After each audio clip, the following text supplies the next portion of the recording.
जब आचार्य जी आपसे अनुमति लेकर गया था मैं परसों, तो एक महीनों हो गए भोजस्थल में ही हूँ, तो पता नहीं था कि सड़कों पर बाहर ये हाल है। खबर पढ़ते थे कि लॉकडाउन लग चुका है और शायद खबरों में ही कोरोना वायरस इतना ज़्यादा फैला हुआ है। सड़कों पर देखा तो लोग अभी भी मस्त घूम रहे हैं। मैंने खुली दुकानें देखी, मैंने लोगों को अभी भी कपड़े का सिंगल मास्क पहने हुए देखा, उसे नाक पर लटकते हुए देखा। डबल मास्क तो मैंने कहीं नहीं देखा।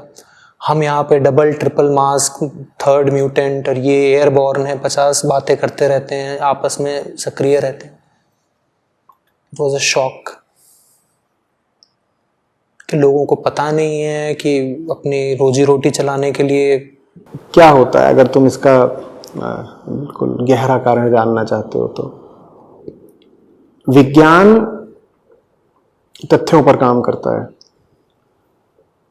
ये 2-3 इस तरह के समीकरण बनेंगे, उन्हें पकड़ना है। विज्ञान काम करता है तथ्य, तो विज्ञान बराबर तथ्य।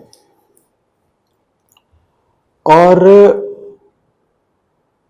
तथ्य झूठ को काटते हैं, तथ्य कल्पनाओं को काटते हैं। तथ्य किसको काटते हैं? झूठ को। झूठ माने काल्पनिक बात जो आपने यही पकड़ रखी है बिना सिर पैर की। विज्ञान बराबर तथ्य, और तथ्य काटता है झूठी कल्पना को। और आम आदमी अगर जी ही रहा हो झूठी कल्पनाओं में, उसकी पूरी जिंदगी का आधार ही झूठा हो, उसकी एक एक चीज झूठी हो, उसकी रोजी रोटी किसी झूठ से आती हो, उसके रिश्ते झूठ पर आधारित हो, उसकी सब धारणाएं बस काल्पनिक हो, तो ऐसे व्यक्ति को तथ्य से प्रेम उठेगा या डर लगेगा? डर लगेगा। डर लगेगा। तो यानी आम आदमी तथ्यों से घबराएगा, आम आदमी तथ्यों से घबराएगा। और विज्ञान क्या करता है? तथ्य स्थापित करता है। तो आम आदमी को इसीलिए विज्ञान से चिढ़ होती है। वो विज्ञान के उत्पादों का इस्तेमाल तो जरूर करता है, कार का इस्तेमाल करेगा, बाइक का इस्तेमाल करेगा, मोबाइल का इस्तेमाल करेगा, टेक फ्रेंडली होगा, टेक फ्रेंडली होगा, लेकिन वैज्ञानिक दृष्टिकोण से उसको बहुत चिढ़ होगी। क्योंकि जीवन में वैज्ञानिक दृष्टिकोण आने का मतलब ही होता है कि अब आपके जीवन में फालतू कल्पनाओं के लिए जगह नहीं बच सकती। विज्ञान इस मामले में बड़ा शुष्क होता है और बड़ी कड़ाई करता है। वो कहता है प्रयोग करेंगे, कल्पना नहीं। जो चीज जमीनी तौर पर सच होगी उसको मानेंगे, फिजूल बातें नहीं चलेंगी। और हमारी जिंदगी फिजूल बातों पर चलती है। तो विज्ञान हम तक जो बातें लेकर के आता है, जो निष्कर्ष, जो प्रयोग लेकर के आता है, हम उनकी खिल्ली उड़ाना चाहते हैं। खिल्ली खुलेआम नहीं भी उड़ाएं तो कम से कम उन्हें आंतरिक तौर पर हम सम्मान देते नहीं हैं। तो अगर वैज्ञानिक तौर पे आपको कुछ बातें बताई जा रही हैं कि वायरस इस तरीके से फैलता है, इतनी दूरी आपको रखनी चाहिए, जरा भी आपको अगर कुछ लक्षण हो तो इस तरह से आपको टेस्ट करा लेना चाहिए, घर में ये चीजें रखो, ये दवाइयां हैं, ये खाओ ना खाओ, ये सब विज्ञान बताता है। तो आम आदमी के लिए वो सब बातें उपहास की हो जाती हैं। समझ रहे हो ना? और विज्ञान की खिल्ली उड़ाना, मैं फिर बोल रहा हूं, हमारे लिए इसलिए जरूरी है क्योंकि विज्ञान चलता है तथ्यों पर और हम जीते हैं झूठ पर। तो विज्ञान हमारे लिए बड़े खतरे की बात है। हम विज्ञान का अधिक से अधिक दोहन कर सकते हैं कि बताओ भाई बताओ, नया कुछ इलेक्ट्रॉनिक्स की चीज आई है कुछ क्या मार्केट में, उसका हम दोहन कर लेंगे, पर मन को हम वैज्ञानिक नहीं होने देंगे कभी। ये हमारा रवैया है। तो इसीलिए देखते नहीं हो कि लोग किस तरीके से, अरे छोड़ो कुछ नहीं होता, क्या है, नहीं बेकार की बात। जो ये कह रहा है छोड़ो कुछ नहीं होता, बेकार की बातें हैं। Corona no more is anybody's personal matter, let's be very clear on this. मैं कल के अनुभव से आचार्य जी कह रहा हूं कि अगर मेरे घर से आधे किलोमीटर दूर पर कोई बिना मास्क के घूम रहा है तो वो अपना नुकसान नहीं कर रहा है, वो मेरे घर वालों में भी किसी का नुकसान कर सकता है, वो जिम्मेदार बन सकता है। आज से 15 दिन बाद पता चले मेरे घर में किसी को संक्रमण है, तो मैं बिल्कुल कॉल आउट करना चाहता हूं उन लोगों को जो कहने को तो अपनी बेवकूफ़ी में और अपनी शान में जी रहे हैं कि भैया कुछ नहीं होता, कोरोना तो सर्दी खांसी है। तू कह रहा है कोरोना सर्दी खांसी है, पर इसके कारण हो सकता है कि 15 दिन बाद मेरे घर में कोई ऑक्सीजन के लिए तड़प रहा हो, कौन जिम्मेदार होगा? और आचार्य जी व्हाट्सएप ग्रुप्स पर और जगह जगह देख रहा हूं कि एक बड़ा तबका है लोगों का, एक तरह की ब्रीड इमर्ज कर रही है जो कह रही है इट्स नथिंग। लोग कह रहे हैं कि गाय का गोबर लगाने से कोरोना ठीक हो जाएगा। लोग कह रहे हैं कि ऑक्सीजन की कमी हो रही है, तुम्हारे पास है तो प्राकृतिक ऑक्सीजन लो जितनी लेनी है। देखो, ये अफवाहें फैलाने वाले और अफवाहों में यकीन करने वाले, इनको तो ना इतिहास माफ करेगा, ना भविष्य माफ करेगा, ना जिंदगी माफ करेगी। ये बहुत बड़े अपराधी हैं और ये सैकड़ों हजारों मौतों के जिम्मेदार हैं, जिन्होंने इस तरह की बातें उड़ाई हैं कि मास्क पहनने से कुछ नहीं होता, या कोरोना तो आम सर्दी खांसी है साहब, या ये कि लोग ऑक्सीजन की कमी से नहीं मर रहे हैं। लोग तो मर इसलिए रहे हैं क्योंकि मास्क पहनते हैं। मास्क पहनते हैं ना तो ऑक्सीजन की कमी हो जाती है, क्योंकि मास्क आपको साफ हवा नहीं लेने देता, इसलिए मौत हो जाती है। और भी बातें हैं कि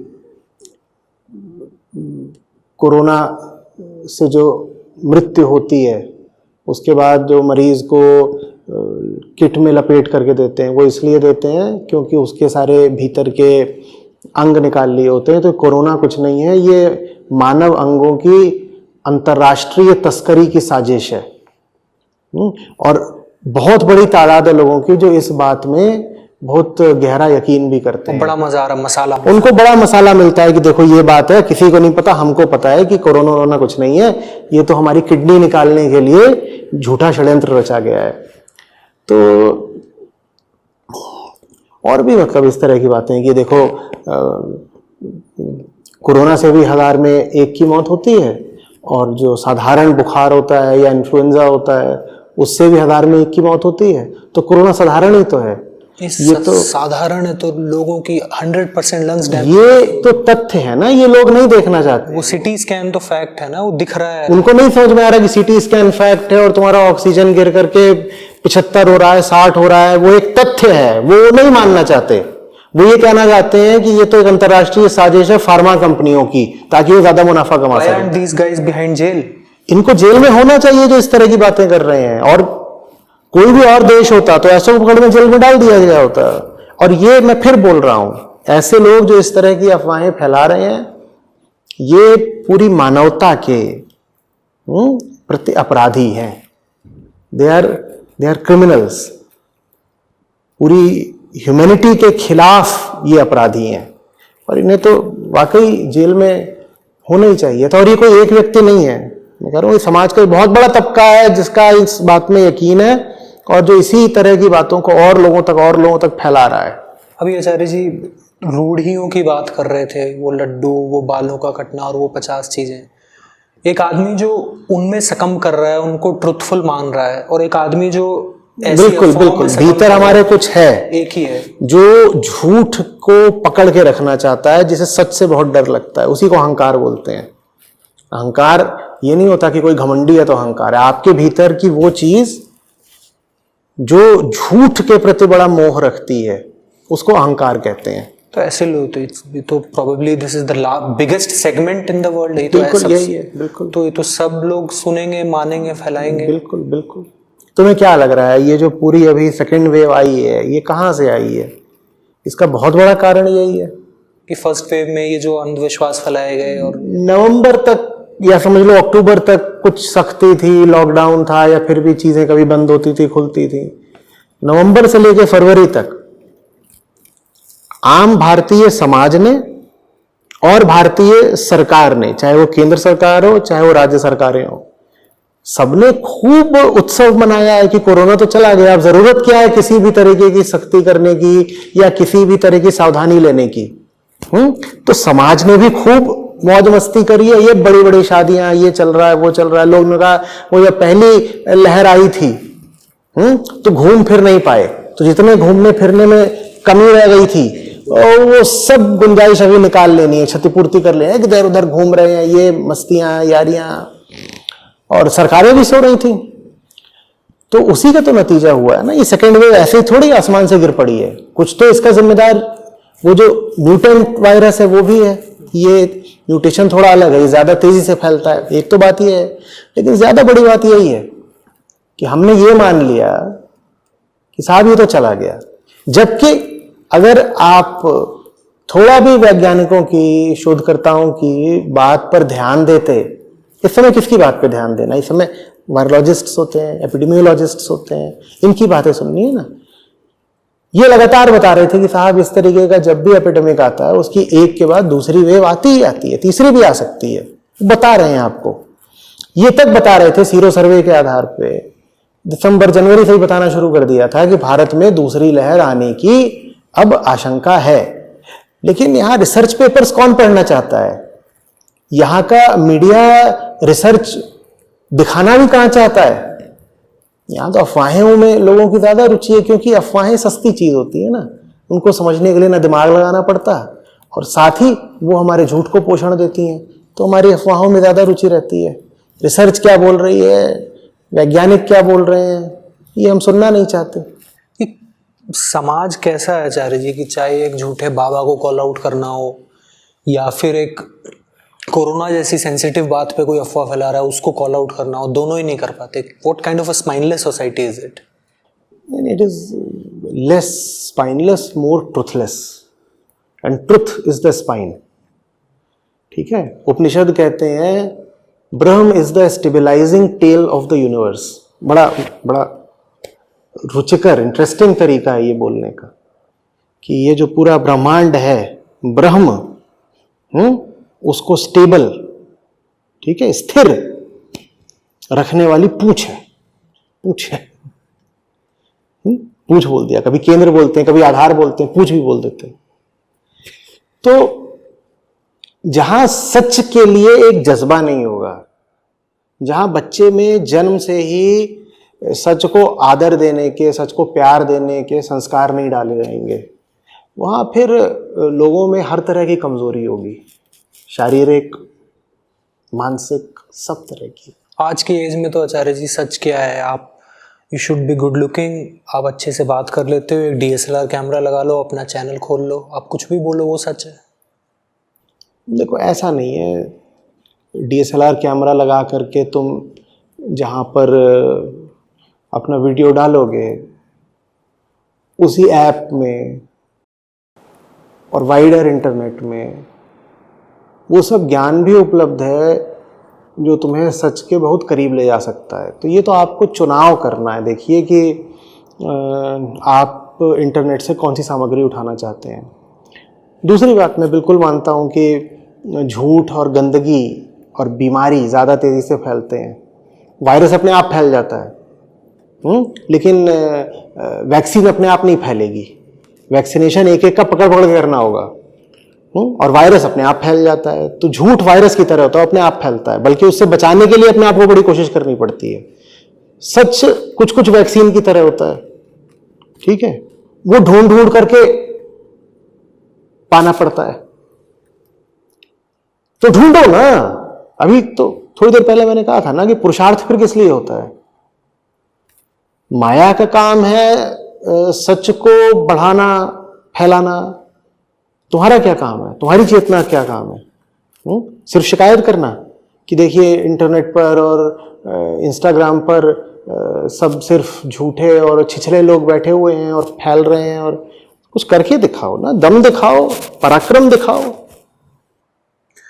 आचार्य जी एक और पहलू है इसमें कि मैं देख रहा हूं कि जो देश प्रेमी वर्ग है कि हम तो भारत और भारतीय संस्कृति जो है उसको सबसे अव्वल मानते हैं, इस तरह के लोग इन अफवाहों को ज़्यादा फैला रहे हैं, इनमें विश्वास रख रहे हैं, क्योंकि उन्हें ये है कि भाई ये जो मेडिसिन है और जो सो कॉल्ड साइंस है ये तो सब पाश्चात्य से आ रहा है, ये US की वैक्सीन है, चाइना की वैक्सीन है, हमारी वैक्सीन है ये हिंदू संस्कृति की, वो ये है नारियल पियो और ये खाओ वो करो, तो हम इसको आयुर्वेदिक। एक तो बड़ी दिक्कत ये हो गई है ना कि संस्कृति की बात बहुत होती है, धर्म की बात नहीं होती है। संस्कृति का क्या मतलब होता है? संस्कृति का मतलब होता है वो जो पीछे से चला आ रहा है, कि जो हमारे बाप करते थे, दादा करते थे, परदादा करते थे, वो आपकी संस्कृति है। तो उसको आप बार बार बोलते हो मेरी संस्कृति, दिस कल्चर, इस तरह की बातें आप करते हो। संस्कृति तो धर्म के पीछे चलने वाली दासी होती है। संस्कृति को रानी थोड़ी बना लेना होता है, आपको धार्मिक होना होता है। और धर्म तय करता है कि किस काल में, किस युग में संस्कृति का कौन सा रूप होना चाहिए। जो संस्कृति आपकी आज से 500 साल या 1500 साल पहले थी, आप आज भी उसी संस्कृति पर नहीं चल सकते।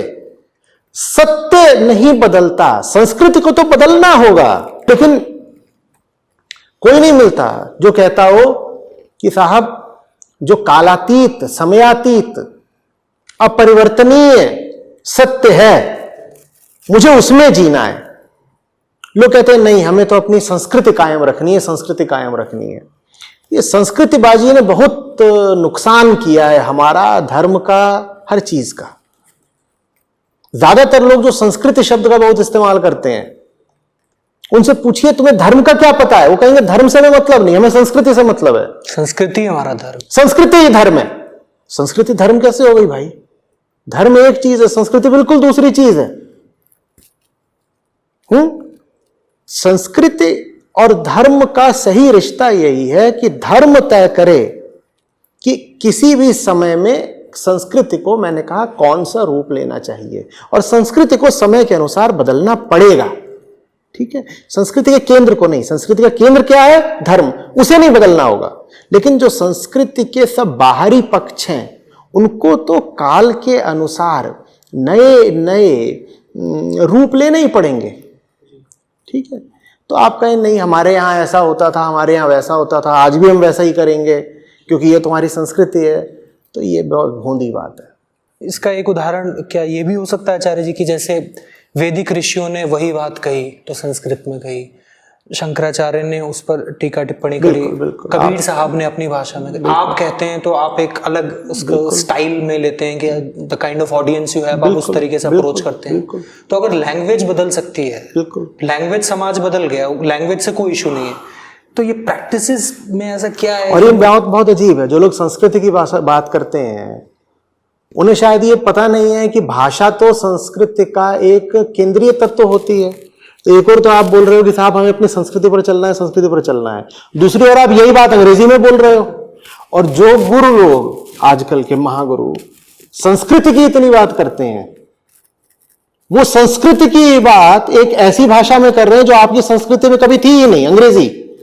और तब कोई सवाल नहीं पूछता कि अगर संस्कृति इतनी प्यारी चीज है तो ये अंग्रेजी कहां से आ गई? आप बात समझ रहे हैं? संस्कृति का कोई भी तत्व अपरिवर्तनीय नहीं होता, उसे कालानुसार परिवर्तित होना चाहिए, लेकिन वो परिवर्तन धर्म सम्मत होना चाहिए, धर्म के अनुसार होना चाहिए। और धर्म क्या है? मन को साफ रखना। किसी भी समय में मन को गंदी करने वाली कौन सी ताकतें, उनको पहचाना जाए। धर्म इसमें है कि आप दृढ़ प्रतिज्ञ रहें कि जो मन को गंदी करने वाली ताकतें हैं उनसे मुझे मन को बचा के रखना है। फिर संस्कृति किसमें? संस्कृति इसमें है कि अब मैं अपने बच्चों को, अपने समाज को ऐसे संस्कार दूंगा कि ये जो इस काल में, इस समय मन को गंदी करने वाली ताकतें हैं, उनसे हम दूर रहें या उनसे सुरक्षित रहें। ये संस्कृति है। अब आज जो ताकतें आपके मन को गंदा कर रही हैं वो बहुत अलग है उन ताकतों से जो आज से 400 साल पहले थी। तो उन ताकतों का अगर आपको मुकाबला करना है, अगर आपको अपना मन साफ रखना है, तो आपकी संस्कृति को भी नए रूप लेने पड़ेंगे। अन्यथा आपकी पुरानी संस्कृति आज की नई चुनौतियों का सामना नहीं कर पाएगी। बात समझ रहे हो ना? तो जो संस्कृति के मूल में बैठा है धार्मिकता, जिसमें सत्यनिष्ठा आ गया, जिसमें प्रेम आ गया, जिसमें करुणा आ गया, ये तब तो नहीं बदलने के, कभी नहीं बदलेंगे, ये कालातीत है। ठीक है ना? आदमी जब तक है तब तक सत्यनिष्ठा बहुत ऊंची बात है, प्रेम ऊंची बात है, करुणा ऊंची बात है, सरलता ऊंची बात है, बोध प्रियता ऊंची बात है, ये नहीं बदलने के। लेकिन बाकी सब कुछ तो बदलना पड़ेगा, नहीं तो उस समय की जो चुनौतियां हैं उनका तो मुकाबला ही नहीं कर पाओगे। तो संस्कृति संस्कृति बोल के, कल्चर कल्चर बोल करके व्यर्थ में अतीत का कूड़ा मत ढो। बहुत सुंदर पंक्तियां हैं। लो अतीत से उतना ही जितना पोषक है, जीर्ण शीर्ण का मोह मृत्यु का द्योतक है। समझ में आ रही बात? तो एक और तो बिल्कुल याद रखना है कि कुछ है जो बिल्कुल बदल नहीं सकता और उसे बदलने की कोशिश नहीं करनी है, उसको कभी छोड़ नहीं देना है। उसको सच्चाई कहते हैं। और दूसरी ओर बाकी सब कुछ हमें इस तरीके से व्यवस्थित करना है, इस तरीके से संस्कारित करना है कि आज की जो चुनौतियां और खतरे हैं हम उनका मुकाबला कर सकें। ये तो बाबा जी हैं, बाबा जी संस्कृत को छोड़ के अंग्रेजी में आ गए। नॉट टू वरी, क्योंकि संस्कृत छोड़ने से कोई नुकसान नहीं है, पर वो अंधविश्वास इसलिए नहीं छोड़ रहे हैं पुराने वाले, क्योंकि उसमें फायदा है, उसको जिंदा रखने में देयर इज प्रॉफिट। प्रॉफिट अंग्रेजी में है तो उन्होंने अंग्रेजी पकड़ ली, प्रॉफिट अंधविश्वास में भी है तो उन्होंने अंधविश्वास पकड़ लिया। अभी पता लग जाए कि Sanskrit is the thing in, तो वो संस्कृत भी बोलने लग जाएंगे। जो भी चीज मुनाफे की होगी वो सब होने लग जाएगा। तो इसमें धार्मिकता कहीं नहीं है, इसमें तो मुनाफाबाजी है। तो फोर्स तो आचार्य जी बहुत बड़ी है जो हमें सत्यनिष्ठ नहीं होने दे रही है, रूढ़ियों का पालन करने और उनको जिंदा रखने पे, जिंदा रखने की ओर तत्पर कर रही है। वही फोर्स है जो हमें कोरोना के प्रति एक अनसाइंटिफिक एटीट्यूड लेने के लिए भी। बिल्कुल, ये दोनों बातें एक ही केंद्र से आ रही हैं। बहुत अच्छा करा तुमने पहचाना कि जो चीज हमें विज्ञान से दूर करती है, आज के समय में एक वैज्ञानिक दृष्टिकोण नहीं रखने देती, वही चीज हमें सच्चे तौर पर धार्मिक भी नहीं बनने देती। जो चीज हमें विज्ञान से दूर कर रही है, वास्तव में वही चीज हमें असली धर्म से भी दूर कर रही है। तो आज का जो आदमी है, न तो वो वैज्ञानिक है न धार्मिक है। वैज्ञानिकता और धार्मिकता अक्सर एक साथ चलेंगे। और जो अधार्मिक आदमी होगा उसने धर्म भी छोड़ा रखा होगा और विज्ञान को भी छोड़ रखा होगा। यही आम आदमी की आज दशा है, दुर्दशा है। वही एक आदमी जो कोरोना के समय में बाल मुंडवाने के लिए नाई बुला रहा है, तो वो बाल मुंडवा रहा है उस रूढ़ी के चक्कर में, और नाई बुलाकर वो कोरोना के प्रति अपनी जो अनभिज्ञता और असम्मान दिखा रहा है अवैज्ञानिकता के चक्कर में। तो उसमें अधार्मिकता भी है और अवैज्ञानिकता भी है, दोनों एक साथ हैं। इक्वेशन को अगर पलट दें कि रूढ़ी और जो आदमी रूढ़ीवादी होगा और अवैज्ञानिक होगा वो एक होगा, उसको पलट दें तो जो वैज्ञानिक होगा वो धार्मिक भी होगा। धार्मिक होने की संभावना बढ़ जाती है, संभावना बढ़ जाती है। आप वैज्ञानिक दृष्टिकोण रखते हैं तो आप आवश्यक रूप से धार्मिक नहीं हो गए, लेकिन संभावना बढ़ जाती है, क्योंकि अब कम से कम आप जो प्रचलित अंधविश्वास है इनके चक्कर में नहीं पड़ेंगे। लेकिन एक अंधविश्वास है अभी भी जो वैज्ञानिक को भी पकड़ सकता है, वो है आंतरिक अंधविश्वास, अहंकार के बारे में अंधविश्वास। तो वैज्ञानिक निश्चित रूप में धार्मिक हो जाएगा ऐसा कुछ नहीं है, लेकिन संभावना थोड़ी बढ़ जाती है। आचार्य जी एकदम, क्योंकि लोग सुन रहे हैं और अगर इस वीडियो के माध्यम से कुछ जाने बच जाएं, कुछ लोग लटके मास्क को ऊपर ही कर लें, एक मास्क की जगह 2 लगाने लग जाएं और बेवकूफ़ियाँ ना करें, तो बड़ी सेवा होगी। कम शब्दों में कोरोना के प्रति एक औपनिषदिक एटीट्यूड क्या होगा इस वक्त? देखिए, वो एक वायरस है, वो भी एक जीव है, आप भी एक जीव हैं। आपकी जान क्यों बचाई जाए? आप में और वायरस में क्या अंतर है? वायरस भी अपनी प्राण रक्षा के लिए आपके शरीर में प्रवेश करता है, तो आपकी जान क्यों बचाई जाए, वायरस की जान क्यों ना बचाई जाए? आप में क्या बेहतर है वायरस से? चेतना, कॉन्शियसनेस। तो आपकी जान इसीलिए बचाई जानी चाहिए क्योंकि आप में चेतना वायरस से ऊपर की है। वायरस के पास जो चेतना है बहुत निम्न स्तर की है, वो इतना ही जानता है कि किसी के शरीर में घुस जाओ और वहां पर अपनी तादाद बढ़ाओ और उस शरीर के माध्यम से अन्य शरीरों में फैल जाओ, यही करना है उसे जिंदगी में अपनी। ठीक है, आपकी जो चेतना है वो कुछ ऊंची चीजें जानती है, वो बोध जानती है, वो प्रेम जानती है, मुक्ति जानती है। तो आप अधिकारी हैं बचने के सिर्फ आपकी चेतना के कारण। और आपकी चेतना ही है वो जो आपको बचाएगी। धर्मो रक्षति रक्षिता।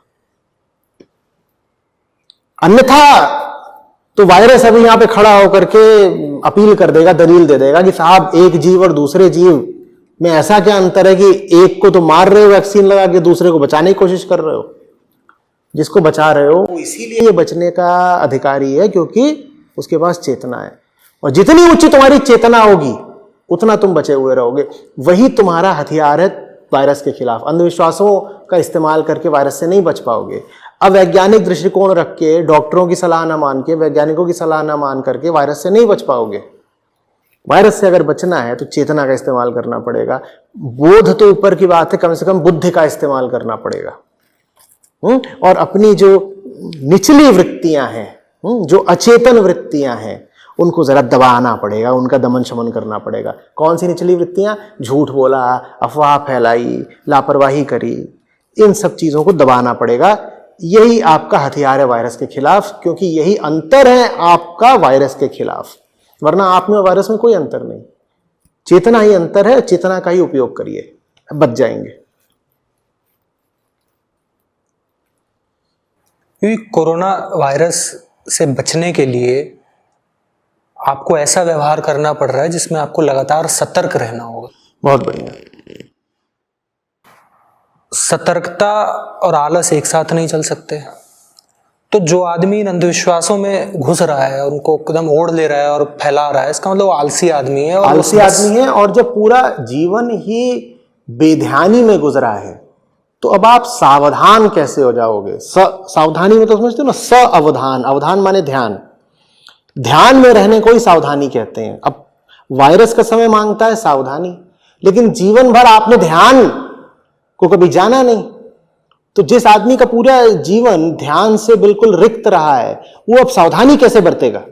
यही समस्या आ रही है। तो उसके लिए तो जो फलाने व्यक्ति अंधविश्वास फैला रहे कि हाँ कुछ नहीं है, वो तो उनके लिए बहुत मतलब बल्ले बल्ले हो। उनके लिए बहुत अच्छी बात है कि देखो सावधानी की कोई जरूरत ही नहीं, क्योंकि फलाना व्हाट्सएप मैसेज आया था या फलाना यूट्यूब वीडियो आया था जिसमें था कि कोरोना कुछ नहीं, बस सर्दी खांसी है। तो उनको बड़ा अच्छा लगता है, लो भाई अब सावधानी की कोई जरूरत ही नहीं है। And they also start feeling pity and they start patronizing people who are taking too much care. तो ये तो सब देखो काल का हथियार होते हैं। पता है ना वही कि ताकि मते आगे हर लीनी। जिसको हरि को विपदा देनी होती है ताकि मते आगे हर लीनी, वो तुम्हारी ही बुद्धि भ्रष्ट होती है तो तुम पे विपदा आती है। ऐसा नहीं है कि विपदा कोई बाहरी संयोग होता है। तो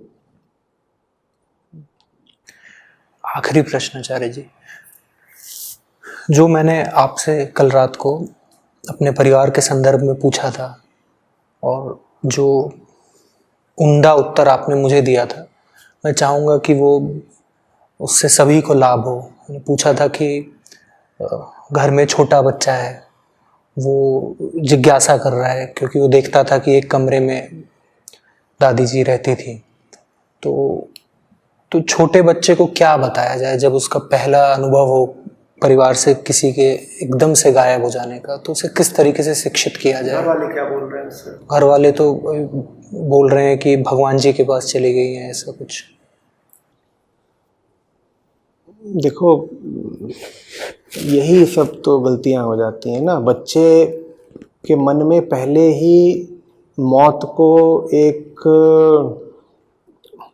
ऐसे खतरे की तरह बैठाया जा रहा है जिसका नाम भी नहीं लिया जा सकता, कि वो अनस्पीकेबल है। अब मृत्यु उसके लिए अपने आप में कोई भले ही भयावह बात ना हो बच्चे के लिए, कोई बहुत छोटा बच्चा है, लेकिन मौत को अगर आप इस तरीके से उसके सामने रखोगे तो जीवन भर के लिए मौत उसके लिए ट्रॉमा बन के रह जाएगी। उसको बता ही दीजिए ना कि बेटा जैसे हम सब आते हैं ना, वैसे ही हम सब जाते भी हैं। क्यों आप कह रहे हैं कि दादी भगवान के पास चली गई या तारों पे चली गई? यही समय है जब आप बच्चे में विकसित कर सकते हैं मृत्यु के प्रति एक सहज भाव।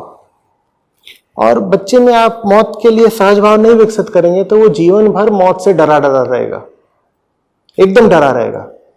जिस चीज को छुपाया जाए ना वो बहुत बड़ा आकार ले लेती है, बहुत खास हो जाती है। मौत को छुपाओगे बहुत बड़ी बात बन जाएगी, जबकि इतनी बड़ी बात है नहीं। मौत को बड़ा करना, मौत को आप जितना बड़ा बनाते हो ना, जीवन आप अपना उतना छोटा करते जाते हो, लंबाई में नहीं, गहराई में। मौत आपके लिए जितनी छोटी चीज होती है, आपका जीवन उतना बड़ा होता जाता है, लंबाई में आवश्यक रूप से नहीं, गहराई में। तो बच्चे के लिए मौत को बहुत बड़ी चीज मत बनाओ। अगर चाहते हो कि बच्चा एक गहरा जीवन जिए तो उसे मौत के साथ एक सहज रिश्ता रखने दो। हम आते हैं, हम जाते हैं, जिंदगी ऐसी ही है। अभी तो उसे जिंदगी कुछ पता नहीं, आप जो बताओगे वो सीख लेगा। अगर आपने उसे अभी से कुछ स्वस्थ सूत्र दे दिए तो उसका जीवन भी स्वास्थ्य में बीतेगा।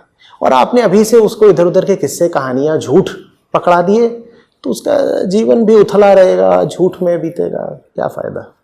वही फिर बड़ा होकर रूढ़िवादी बनेगा, बड़ा होकर रूढ़िवादी बनेगा, जीवन भर मौत से डरेगा। और जो आदमी डर गया है वो तमाम तरह की उटपटांग हरकतें करता है। और जो केंद्रीय डर होता है जीवन में वो मिट जाने का, मृत्यु का ही डर होता है। जिसको आपने बचपन से ही मौत से डरा दिया, अब वो जीवन भर तमाम तरह की मूर्खताएं और क्रूरताएं सब करेगा। धन्यवाद आचार्य जी, आपने मेरे जीवन के एक निजी अनुभव को इतना समझा कि आपसे चर्चा करने का मौका दिया।